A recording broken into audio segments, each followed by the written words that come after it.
नारी कहते हैं कि सेकेंड लाइन सिटीजन, लेकिन मैं कहता हूँ, हम सब कहते हैं, हम सब जानते हैं कि नारी नॉर्थ का द्वार नहीं है, वो स्वर्ग का द्वार है। इसी बात को ये संस्था ने प्रमाण कर दिया। ये संस्था का जो भी चीफ होते हैं, चाहे सेंटर हो, चाहे गीत पाठशाला हो, चाहे सारा विश्व में जितने भी सेंटर्स है, उसका लीडर होते हैं महिलाएं और बहनें। शक्ति के बिना शिव अधूरा है, क्योंकि शिव और शक्ति दोनों का प्रभाव से ही ताकत मिलता है, ऊर्जा मिलता है। शक्ति के बिना शिव का अधूरापन हो जाता है। इसीलिए ब्रह्मा बाबा ने एक शक्तियों को आगे रखा और जानते हैं कि ये महिला शक्ति के प्रतीक है, ये तो सर्वं स्वाहा है। सुख, शांति, आनंद और प्रेम का ये जीता जागता ये मिसाल है। कोई बोलने से, कहाँ किताबों में लिखने से वो चीज तो बदल नहीं जाएगा, लेकिन आज लोगों की मानसिक स्थिति को बदलना जरूरी है और बदल भी चुका है। आज चारों तरफ ये है, भारत में ही है नहीं, सारे विश्व में कहते हैं महिलाओं को आगे लाना होगा। और समझते हैं आज नेगेटिविटी इतने बढ़ने का एक ही, मुझे बहुत सारे कारणों से एक ऐसे रीजन है, क्योंकि हम लोग महिलाओं को नेग्लेक्ट करते हैं। महिलाएं आगे आना चाहिए। आज चारों तरफ आरक्षण के लिए नारा लग रहा है। पॉलिटिक्स में आरक्षण, नौकरियों में आरक्षण और हर चीज में आरक्षण चाहिए महिलाओं को। लेकिन मैं जानती हूँ महिला के अंदर इतना पोटेंशियलिटीज है। आज हम देखेंगे तो हर जगह, अभी बॉर्डर सिक्योरिटी में भी वो ऐसा काम करते हैं जो भाई लोग नहीं कर पाते।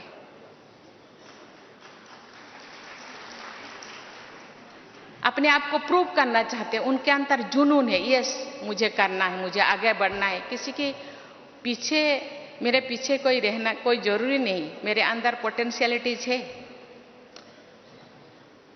इसीलिए आज आप देखेंगे तो सीबीएसई का रिजल्ट, कोई मेडिकल का रिजल्ट, कोई आईएएस का result, IAS, OAS, engineer, MBBS, जो भी आप रिजल्ट देखेंगे, बहनें अपने छात्राएं वो पहले जो नंबर 10 पे उनका नाम 50 से ज्यादा रहता है। अपने आप को प्रूव करना चाहते हैं, हम पीछे नहीं है, हम आगे हैं, आगे बन सकते हैं, जा सकते हैं। इसीलिए ये जो संस्था, ये जो इतने सारे संस्थाओं को एक सूत्र में बांधना, कोई बाबा के भाषा में कोई मासी का घर नहीं है। इतने लोगों को इकट्ठे करना, मानसिक परिवर्तन करना, ये केवल ये संस्था महिलाओं के नहीं, समाज के हर वर्ग, हर श्रेणी को आगे लाने के लिए वो चाहते हैं। जो समाज के सब लोग आगे बढ़ेंगे तो विश्व परिवर्तन हो सकेगा। मुट्ठी भर मानव के साथ कोई परिवर्तन नहीं हो सकता, सबको आगे लाना होगा, आगे आना होगा। इसीलिए वो युवाओं को भी आगे लाने के लिए गांव-गांव वो रैली कर रहे हैं। सब जानते हैं जितने अभी जनसंख्या वृद्धि हो रहा है, इसके साथ ही अपना अनाज का भी बढ़ावा जरूरी है। इसीलिए लोग रासायनिक सार का खाद का यूज करते हैं, लेकिन देखा गया है कि रासायनिक सार यूज करते वक्त तो हम शारीरिक रूप से इतने नया नया बीमारी आ रहा है। इसीलिए ये संस्था ने जैविक सार, ऑर्गेनिक सार यूज करके वो गांव-गांव किसानों के अंदर ये बात को फैला रहे हैं। मुझे भी मौका मिला था कि ब्लॉक में कृषि सम्मेलन जो हो रहा है उसमें शामिल होने के लोगों को समझाने के लिए ये लोग इसको अपना रहे हैं। आज सब सोच रहे हैं हमको तो उस रासायनिक सार को बंद करना है, खाद को बंद, अभी ऑर्गेनिक जो खाद को अपनाना है और उसके साथ साथ यौगिक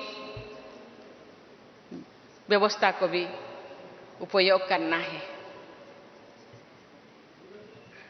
भाई और बहनों, आज सारे विश्व में स्वच्छता का अभियान चल रहा है। स्वच्छता, बाह्य स्वच्छता के, लेकिन ये संस्था का नंबर 1 मुद्दा तो है स्वच्छता और पवित्रता। ये पहले से ही है। ये केवल बाह्य स्वच्छता नहीं है, वो आंतरिक स्वच्छता, मन, वचन, कर्मणा में स्वच्छता, दृष्टि, वृत्ति, कृति में स्वच्छता, चाल चलन, चेहरा में स्वच्छता, कथनी और करनी में समन्वयता, समरसता, ये तो उनका मुद्दा है, ये संस्था का मुद्दा है। हम जब गांव जाएंगे तो बाह्य स्वच्छता के, एटमॉस्फेयर के स्वच्छता के साथ साथ अपने अंदर के स्वच्छता के बारे में भी लोगों को समझाना है। स्वच्छता तो अंदर ही ज्यादा है। इस स्वच्छता को मिटाने के लिए ये संस्था इतने दिनों से काम कर रहे हैं। मुझे पता है छोटे छोटे गांव से लेकर छोटे बड़े शहरों तक बहनें गांव-गांव जाके कैसे लोगों को समझाते हैं और उनके मानविकता को जो घट गया है उसको फिर पुनर्स्थापन करने के लिए, पुनर्स्थापित करने के लिए वो कितने मेहनत करते हैं। जो लोग इस यही संस्था से जुड़े हैं वो लोग तो परिवर्तन हो गए हैं। यही संस्था से ज़्यादा लोग कैसे जुड़े, इसीलिए हम सबको प्रयास करना होगा। हम गांव जाएंगे ऐसे तो, क्योंकि ये युग एडवर्टाइजमेंट की युग है। आज तो सिनेमा वाले भी प्रमोट करते हैं, क्योंकि लोगों के पास जाने से ही ये सोचते हैं ये तो इतने व्हाइट ड्रेस, इतने परहेज, खान पैन ओ परहेज है, इसीलिए लोग डांटते हैं। लेकिन हम जाएंगे, लेकिन उनको समझाएंगे कि नहीं, बहुत सहजता से, बहुत आसानी से हम इसी संस्था से जुड़ सकते हैं और इसी संस्था के जितने भी श्रीमत है उसको हम फॉलो कर सकते हैं। इनका जो इस संस्था के जो मकसद है, ये मकसद, ये लक्ष्य जो बेहतर समाज की स्थापना, मुझे लगता है हम इसी तरह प्रयास करते रहेंगे तो वो दिन दूर नहीं कि ये समाज में जरूर बदलाव आएगा। महात्मा गांधी जी का सपने राम राज्य जरूर लौटेगा।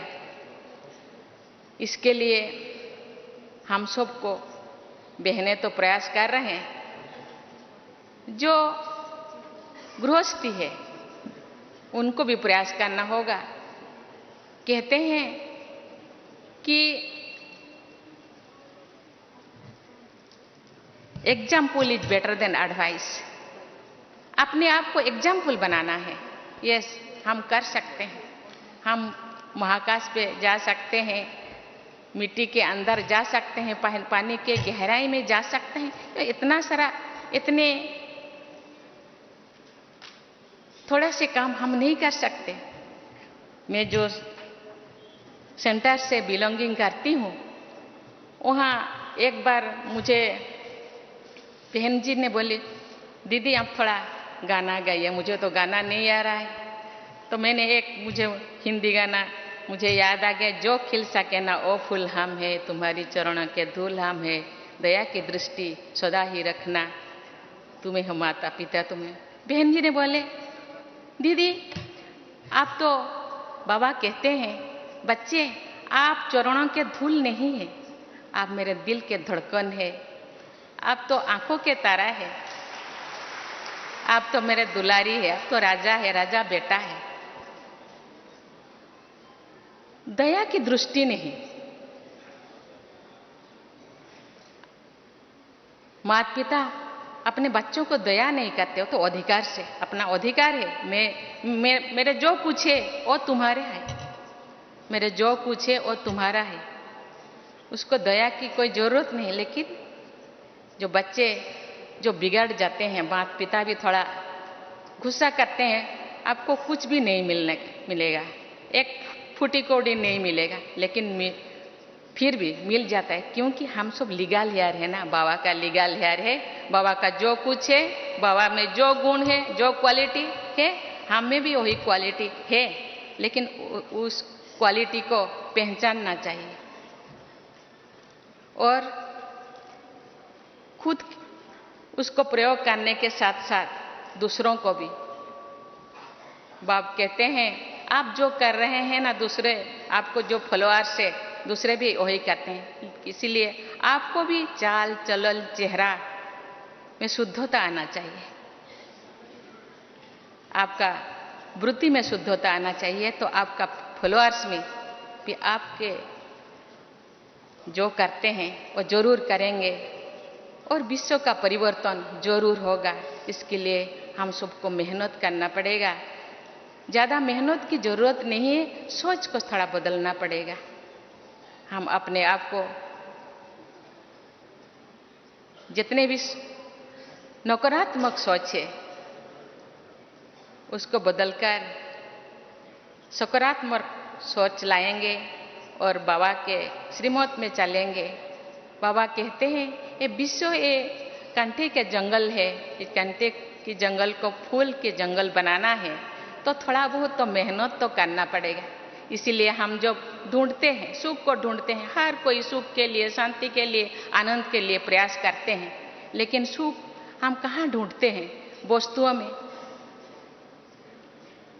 वस्तुओं में सुख ढूंढते हैं, लेकिन वो सुख तो स्थायी नहीं है। लेकिन स्थायी सुख अपने अंदर है, उसको ढूंढना है। तो इसके लिए जो हर किसी के लिए, जैसे भगवान ने जो क्रिएट किए हैं, जितने भी प्लैनेट है, अपने अपने अपने अपना कक्षा में चलते हैं। स्कूल में हम दाखिला लेते हैं, स्कूल का भी कोई अनुशासन है, उनका भी कोई नीति नियम है। गवर्नमेंट जो चलता है कॉन्स्टिट्यूशन के नीति नियम के अनुसार चलता है, लेकिन इसीलिए अपने आप का भी एक कॉन्स्टिट्यूशन बनाना चाहिए। मुझे कैसा जीना है, मुझे ऐसा जीना है कि मुझे देखकर बोले कि यस, ये जो कर रहे हैं अच्छा कर रहे हैं। इसीलिए इतने फॉलोअर्स है, लेकिन इसी बात को, इसी मैसेज को लेकर के हमको गांव को जाना होगा, लोगों के पास जाना होगा, जरूर परिवर्तन होगा। और राम राज्य जो सपना है महात्मा गांधी का, वो जरूर पूर्ण होगा। और इस संस्था जो रूहानी संस्था, जो पुनर्स्थापन, जो मूल्यों का जो पुनर्स्थापन करने के लिए जो सोच रहे हैं, आज चारों तरफ जितने भी यूनिवर्सिटीज है, यूनिवर्सिटी में आज वैल्यू एजुकेशन के बारे में सोचते हैं।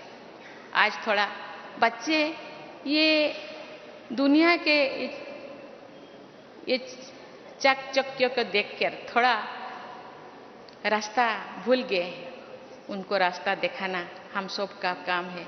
इसीलिए मैं तो गवर्नर तो चांसलर होते हैं, अपना जो स्टेट में 5 यूनिवर्सिटीज है मूल्य एजुकेशन या वैल्यू एजुकेशन के लिए, शायद नेक्स्ट अपना एकेडमिक सेशन से वो शुरू करेंगे और जरूर ये बदलाव आएगा।